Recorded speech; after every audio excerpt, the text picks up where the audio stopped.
नमस्कार। आप सभी का स्वागत है एक बार फिर से मेरे यूट्यूब चैनल सपना बायोलॉजी क्लासेस में, जिसमें मैं हिमाचल प्रदेश में आने वाली teaching vacancies specially TGT medical field से रिलेटेड सब्जेक्ट्स की प्रिपरेशन करवा रही हूँ। तो अगर आप सीरियस हैं अपनी स्टडीज़ को लेकर तो मेरे चैनल को सब्सक्राइब करें, बेल आइकन भी प्रेस करें ताकि आप तक नई वीडियोस की नोटिफिकेशंस आती रहें। उसी सीरीज़ में आज मैं आपके लिए बायोलॉजी के ही 10 इम्पॉर्टेंट एमसीक्यूज़ के रिवीजन सीरीज़ लेके आई हूँ, जिसमें हम क्वेश्चन डिस्कस करेंगे और उनसे रिलेटेड इम्पॉर्टेंट कॉन्सेप्ट्स भी समझेंगे। तो चलिए शुरू कर लेते हैं आज का इम्पॉर्टेंट डिस्कशन। सबसे पहला क्वेश्चन है, the main function of contractile vacuole is. आपसे कॉन्ट्रैक्टाइल वैक्यूल का मेन फंक्शन पूछा गया है। ऑप्शंस दिए गए हैं, ऑस्मो रेगुलेशन, एक्सक्रीशन, रेस्पिरेशन और डाइजेशन। तो कॉन्ट्रैक्टाइल वैक्यूल एक ऐसा ऑर्गेनील है जो कि वाटर में से एक्सेस वाटर को सेल में से एक्सेस वाटर को बाहर निकाल के फेंकता है। ठीक है, तो ऑप्शंस में जो ऑप्शन ए है ऑस्मो रेगुलेशन, उसमें भी जो लिविंग ऑर्गेनिज्म हैं उनके सेल में से सॉल्ट और वाटर का बैलेंस मेंटेन होता है एनवायरनमेंट के साथ। ठीक है, तो और इस क्वेश्चन का राइट आंसर भी हो जाएगा ऑस्मो रेगुलेशन। ठीक है, कॉन्ट्रैक्टाइल वैक्यूल का काम क्या होता है, ये ऑस्मो रेगुलेशन में हेल्प करते हैं। ठीक है, और कॉन्ट्रैक्टाइल वैक्यूल किन ऑर्गेनिजम्स में पाए जाते हैं, ये पाए जाते हैं अमीबा में।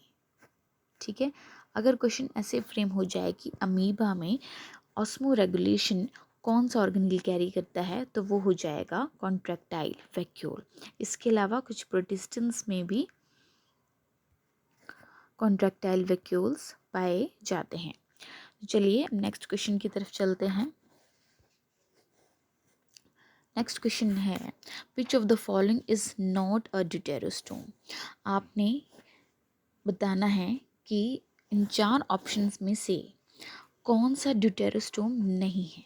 ऑप्शंस हैं स्टारफिश, टंग वॉर्म, लिजर्ड और ग्रास हॉपर। तो इस क्वेश्चन को सॉल्व करने के लिए आपको पता होना चाहिए कि ये जो एग्जांपल्स दिए गए हैं वो कौन कौन से फाइलम को बिलोंग करते हैं। स्टारफिश बिलोंग करता है इकाइनोडर्मेटा को। ठीक है, ये एक इकाइनोडर्म है। टंग वर्म एक हेमिकॉर्डेटा है और ये इसे बोएलेनोग्लॉसस बोला जाता है। लिजर्ड एक रेप्टाइल को बिलोंग करता है, ये एक रेप्टाइल है। और ग्रास हॉपर क्या है, ये आर्थ्रोपोडा को बिलोंग करता है। ग्रास हॉपर आर्थ्रोपोडा को बिलोंग करता है। और ड्यूटेरोस्टोम कौन से ऑर्गेनिजम्स होते हैं, ड्यूटेरोस्टोम्स जो हैं वो इकाइनोडर्मेटा उनमें आते हैं। और कॉर्डेट्स के जितने भी क्लासेस हैं वो ड्यूटेरोस्टोम्स को बिलोंग करते हैं। लेकिन जो आर्थ्रोपोड्स हैं, एनालिड्स हैं और मोलस्क्स हैं, वो प्रोटोजोम्स होते हैं। ठीक है, तो प्रोटोजोम्स होते हैं, इसलिए ऑप्शन डी जो कि ग्रास हॉपर है इस क्वेश्चन का राइट आंसर हो जाएगा।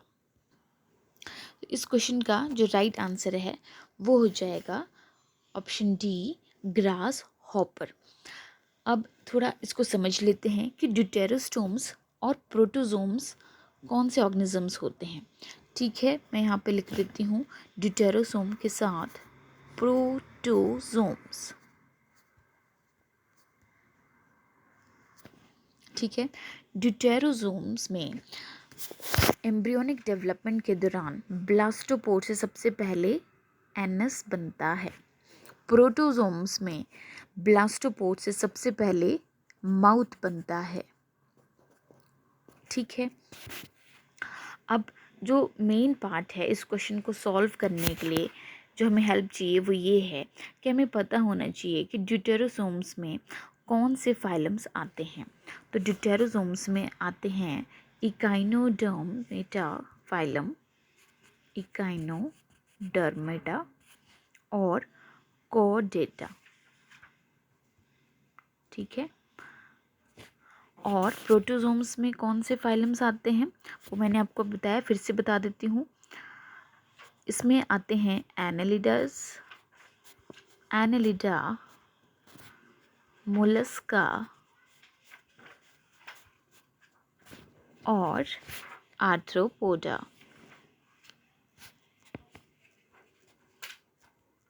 तो ये कॉन्सेप्ट आपको पता होना चाहिए, ठीक है।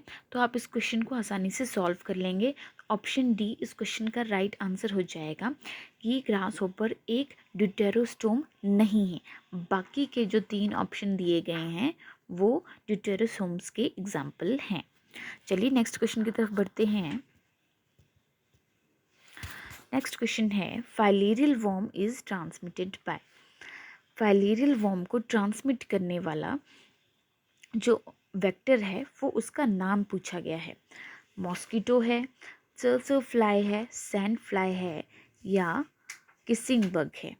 तो फाइलेरियल वर्म को ट्रांसमिट करने वाला जो ऑर्गेनिज्म है वो है option A mosquito. Option A mosquito इस क्वेश्चन का राइट आंसर हो जाएगा। अगर मैं आपसे पूछूं कि फाइलेरियल वर्म का साइंटिफिक नेम क्या है, तो फाइलेरियल वर्म का साइंटिफिक नेम है वाउचेरिया बैंक्रॉफ्टी। क्या नाम है इसका? Wuchereria bancrofti. और ये एक राउंड वर्म है, ठीक है। आपको ये भी पता होना चाहिए कि ये कौन से फाइलम में कौन से एग्जाम्पल आता है, कौन सा मेंबर आता है।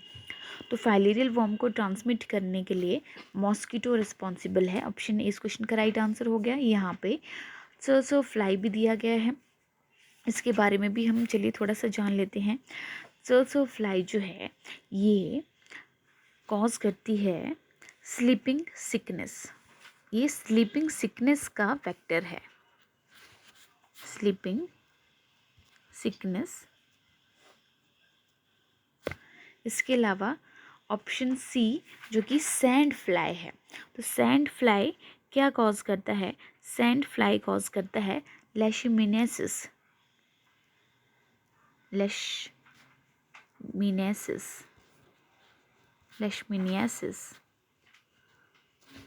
ठीक है।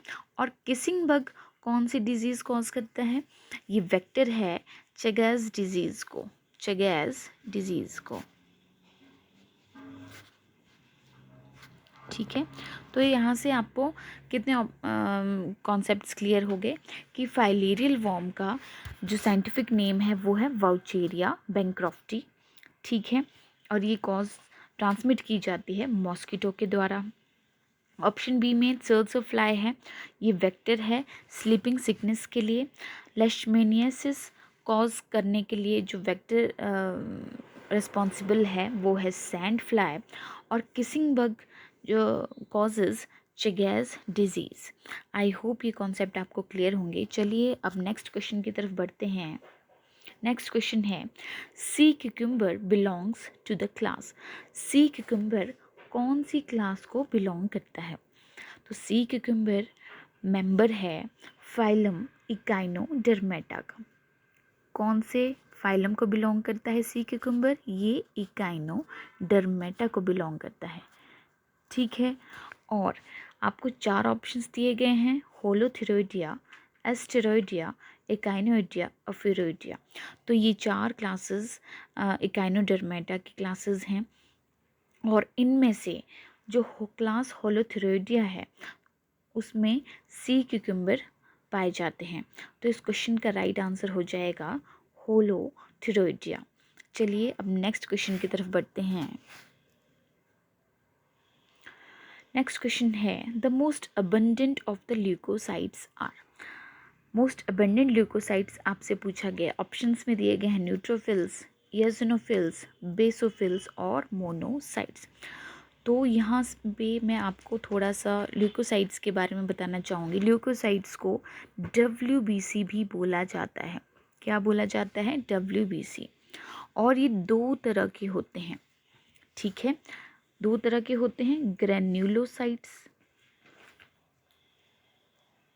ग्रेन्युलोसाइट्स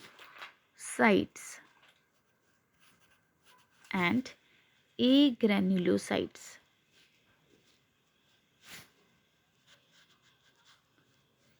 ठीक है जी। और WBCs का मेन काम क्या होता है, ये बॉडी में इन्फेक्शंस के अगेंस्ट फाइट करते हैं, बॉडी को इम्यूनिटी प्रोवाइड करना इनका मेन काम होता है। ठीक है, जो आपको 3 ऑप्शंस, फर्स्ट 3 ऑप्शंस हैं न्यूट्रोफिल्स, बेसोफिल्स और एसिनोफिल्स, ये ग्रेन्युलोसाइट्स के एग्जाम्पल्स हैं, ग्रेन्युलोसाइट्स के अंडर आते हैं। और ए ग्रेन्युलोसाइट्स में मोनोसाइट्स आते हैं। ठीक है, और लिम्फोसाइट्स भी आते हैं। अब जो सेल में सबसे ज़्यादा ल्यूकोसाइट्स पाए जाते हैं उनका आंसर हो जाएगा ऑप्शन ए, न्यूट्रोफिल्स जो हैं वो सबसे ज़्यादा पाए जाते हैं हमारे सेल्स में। ठीक है, तो इस क्वेश्चन का राइट आंसर है न्यूट्रोफिल्स। चलिए अब नेक्स्ट क्वेश्चन की तरफ बढ़ते हैं। नेक्स्ट क्वेश्चन है which is commonly known as walnut. ठीक है, तो आपसे पूछा गया है कि ये जो ऑप्शंस हैं इनमें से सी वॉलनट कॉमनली किसे बोला जाता है। चलिए इस क्वेश्चन को सॉल्व करते हैं। तो सी वॉलनट जो कॉमनली बोला जाता है, जिस फाइलम के ऑर्गेनिजम्स को बोला जाता है वो हैं ऑप्शन सी, टीनोफोरा। ठीक है, टीनोफोरा को सी वॉलनट बोला जाता है।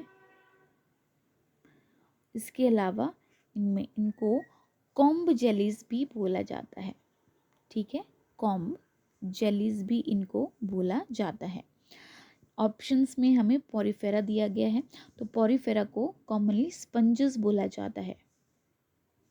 तो अगर ऑप्शंस में क्वेश्चन ऐसे आए कि which is commonly known as sponges, तो हम पॉरीफेरा टिक करेंगे। ठीक है, ऑप्शंस में सिलेंट्रेटा भी दिया गया है। सिलेंट्रेटा को क्या बोला जाता है, इन्हें सी एनेमोन बोला जाता है, सी एनेमोन बोला जाता है। हमें लास्ट ऑप्शन में इकाइनोडर्मेटा दिया गया है, तो इकाइनोडर्मेटा में कौन कौन से ऑर्गेनिजम्स आते हैं, जैसे कि सी क्यूकम्बर,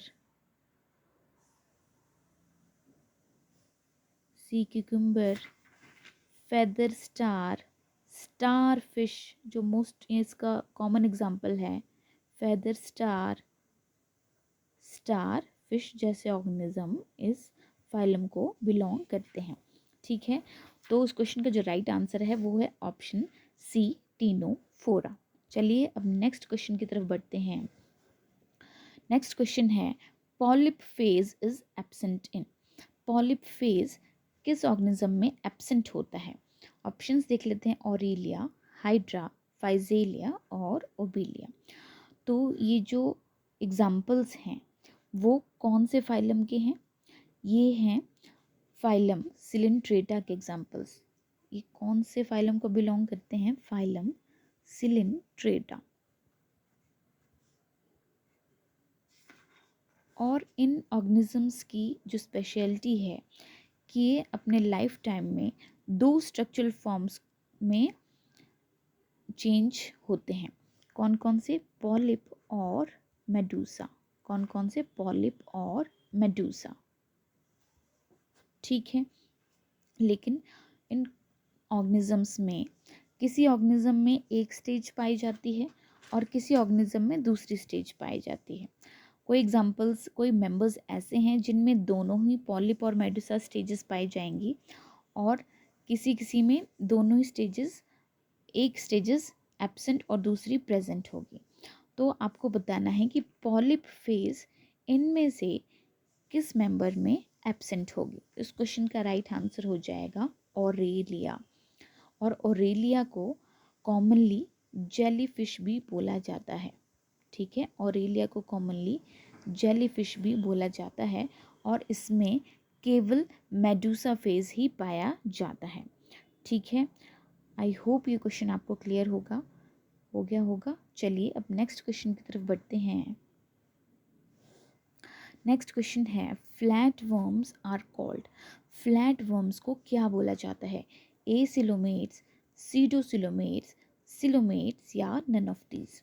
तो फ्लैट वर्म्स कौन से फाइलम को बोला जाता है, ये बोला जाता है प्लेटीहेल्मिन्थ्स को।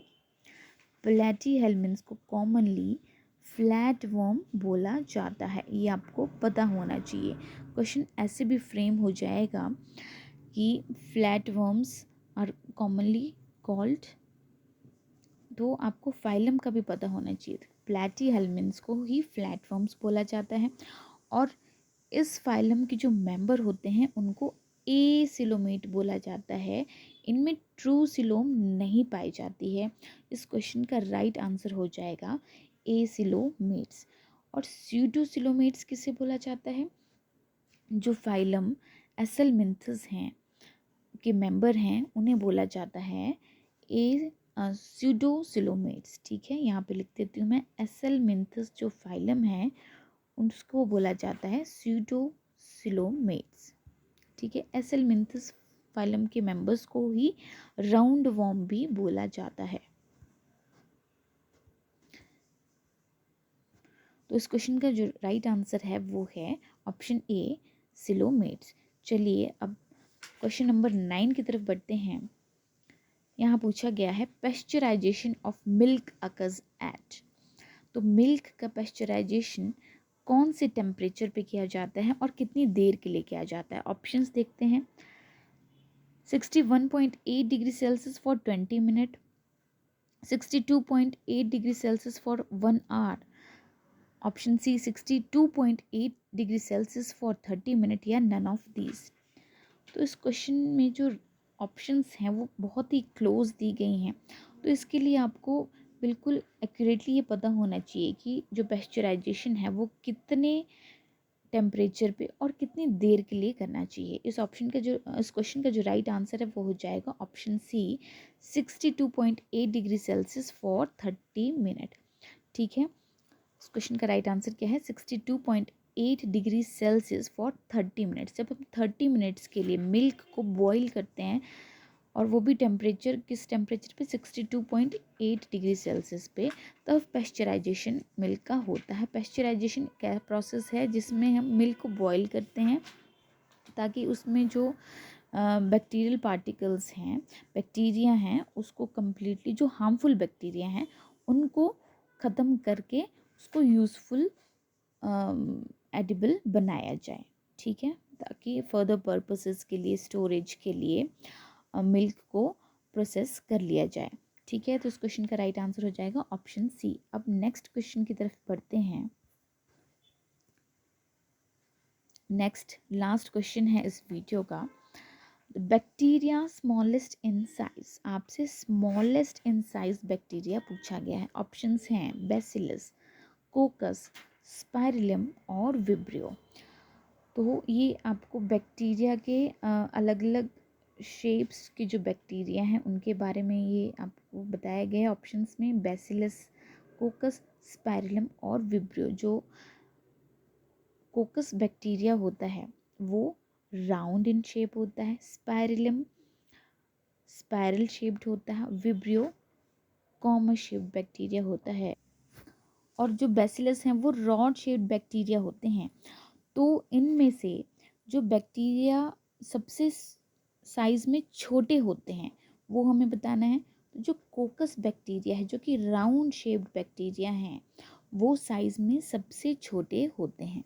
ठीक है, इस क्वेश्चन का राइट आंसर है ऑप्शन बी, कोकस, जो कि राउंड शेप्ड बैक्टीरिया होते हैं, वो साइज़ में सबसे छोटे होते हैं। तो ये थे इम्पॉर्टेंट 10 MCQs जो कि आपके कमीशन पॉइंट ऑफ व्यू से बहुत ज़्यादा इम्पॉर्टेंट हो जाते हैं। अब ऐसे ही और इम्पॉर्टेंट MCQs की रिवीजन सीरीज़ मैं आपके लिए लेके आऊँगी। तो अगर आपको मेरी ये वीडियो पसंद आई तो मेरी वीडियो को लाइक शेयर ज़रूर करें और मेरे चैनल को ज़रूर सब्सक्राइब करें ताकि ऐसी और यूज़फुल वीडियोस मैं आपके लिए लाते रहूं। आज के लिए इतना ही। धन्यवाद।